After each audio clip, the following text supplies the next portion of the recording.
Keep your hands, arms, legs, feet, and children inside the ride at all times. Parents, please keep your children seated, attended to, and to a minimum volume, as some of our animals are very sensitive to noise, and bad children will be sent to the San Diego Zoo. All right, everyone, as we cross the Bronx River, we are going to be transported 7,000 miles into Asia, as if by magic. So, let's get moving, everyone. Welcome to Asia. Now in this first meadow over here to the top left, you'll see the Indian peafowl, the national bird of India. Indian peafowl, what is known as sexually dimorphic, meaning the males and females look different from each other. Males have a very colorful set of tail feathers, and females have a gray body and a green neck and head. Males are also called peacocks, and the females are called peahens. And the little babies are called peachicks.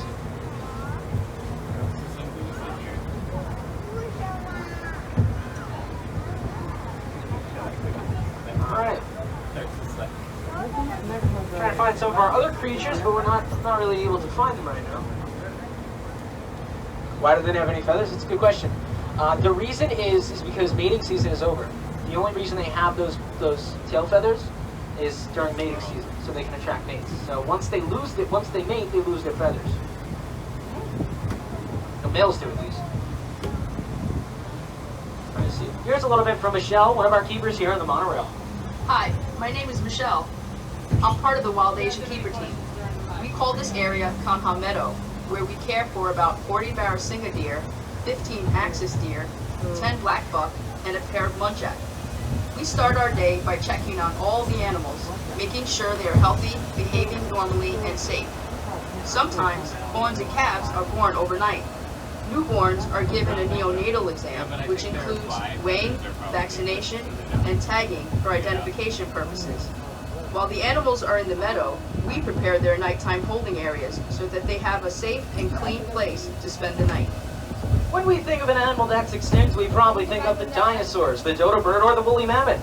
But the next creature we're going to be taking a look at is an animal that was once extinct, but through breeding efforts we brought them back from extinction. The next creature we're looking at is none other than the Tyrannosaurus. I'm kidding, we don't have the budget for that. The next animal we're looking at are the gorgeous Przewalski's horse, or Mongolian wild horse. Przewalski horses once roamed the steppes of Kazakhstan, China, and Mongolia. But unfortunately, due to habitat loss and hunting, these creatures were wiped off the face of the earth. Now, in 1902, the Bronx Zoo received our first pair of Przewalski horses. And since then, we've had over 50 foals born here. For everyone that doesn't know, a baby horse is called a foal. You might have noticed some differences between our horses and the horses that you know at home, and that's because our horses are wild horses, meaning they have not been domesticated. A domesticated animal means that it's lost all its natural fear of humans. An example of a domesticated animal would be a dog or a cat. Do we have any dog people on the train today? We got any cat people? Alright, well, for you cat people, we have a very special surprise in just a few minutes. But in the meantime, here are two of our researchers working in the field to help save wildlife and coexist with it. Farmers in Indonesia live closely with wild animals, like elephants, which we will see shortly. WCS field staff worked with local leaders and farmers in Indonesia to come up with the Crop Protection Unit. This unit created many different ways for farming to continue in close proximity of wild animals. One strategy was to soak ropes in chili powder and place them around the crops. Elephants do not like chili and leave the farms alone, allowing the farmer and the animals to share the habitat peacefully. I'm Jonathan Slatt, and I'm the Russia and Northeast Asia coordinator for the Wildlife Conservation Society. I believe that wildlife has a place on this earth, and my job is to find practical solutions that allow people and wildlife to thrive together. Przewalski's horse went extinct in the wild in the 1960s, and on a recent trip to Kazakhstan, I thought about the ongoing and successful efforts in that country to bring these horses back to the Central Asian steppe.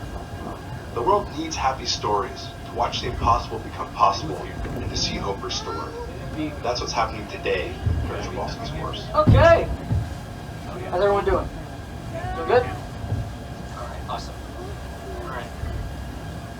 Coming up on our next creature, if you look to your top right over here, folks, we're going to take a look at the gaur, the largest species of wild cattle in the world.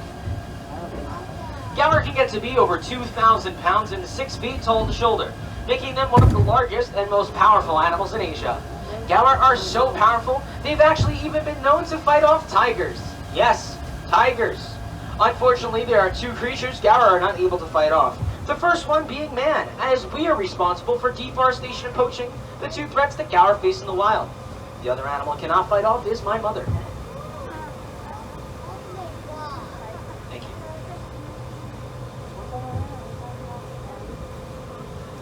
Now, we actually have one of the only herd of gaur in the United States, and we're one of the only breeding herd as well. We have a species survival plan in place for the gaur in case their species unfortunately goes extinct in the wild. We have a healthy captive population that was able to bring them back into the wild. Keep your hands in the right, please, everyone. Thank you. Now, it is very, very, very hard to remember that the Bronx Zoo sits in the middle of an urban setting.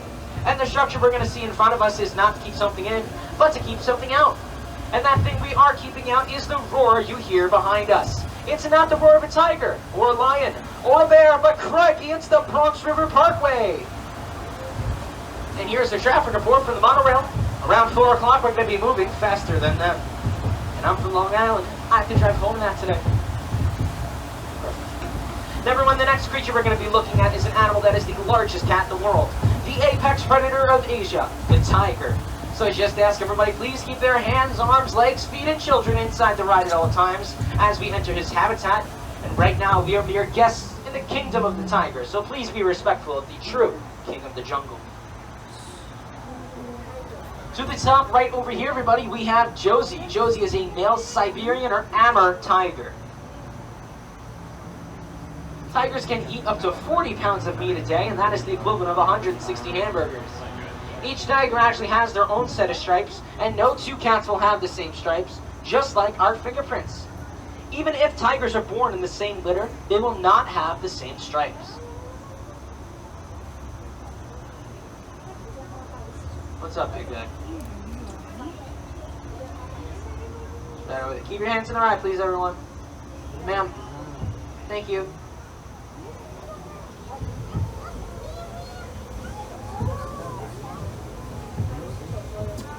Now, there are several species of tiger in the world. From smallest to largest, there's the Sumatran tiger, the Malayan tiger, the Bengal tiger, and the Siberian or Amur tiger. Josie is a Siberian tiger. Here at the Bronx Zoo, we exhibit Malayan and Siberian tigers. The reason you only see one tiger at a time is because tigers are solitary animals in the wild, meaning they live alone.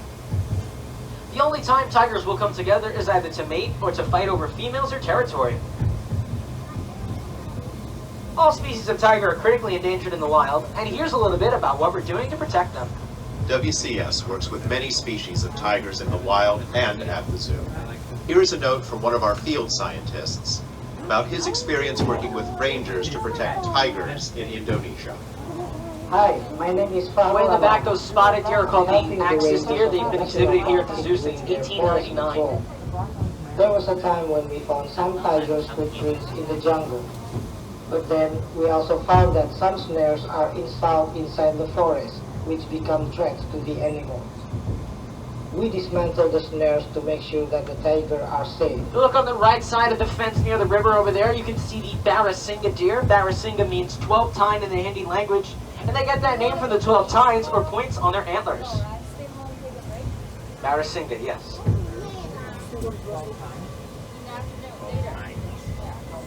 Now, the next animal we're going to be looking at is quite peculiar. The next animal is the Sulawesi babirusa. Babirusa? Babirusa. Way in the back over there, you can see the babirusa. His name is Linus. He shares a name with another animal on the monorail. Babirusa means pig deer in the Malay language, and they get that name from their tusks that come through the top of their skull that look like antlers. Babirusa are also considered the most primitive species of pig as well because of those tusks. Now, speaking of tusks, the next animal we're going to be taking a look at, I need you all to please remain quiet and seated for, as she is the largest resident of the Bronx Zoo. She's also my best friend because humans disappoint me. The next animal we're going to be taking a look at is Happy. Happy is a 51-year-old female Asian elephant. She's going to be to the top right of her enclosure, folks. Everybody please be respectful and stay quiet. What's up, pretty girl? Elephants can eat up to 200 pounds of food a day and drink 60 gallons of water. An elephant's trunk is so powerful they can rip down an entire tree branch, yet so gentle they can pick up a single blade of grass. Happy's actually... Do you want to come and say hi to me? Happy likes me for some reason. What's up, Mama? Watch. She likes to scratch. Look, she's scratching herself. She's so smart. Say hi, Happy. Hi. No, not you, her. Just telling her to say hi. What are you doing? She's grumpy right now.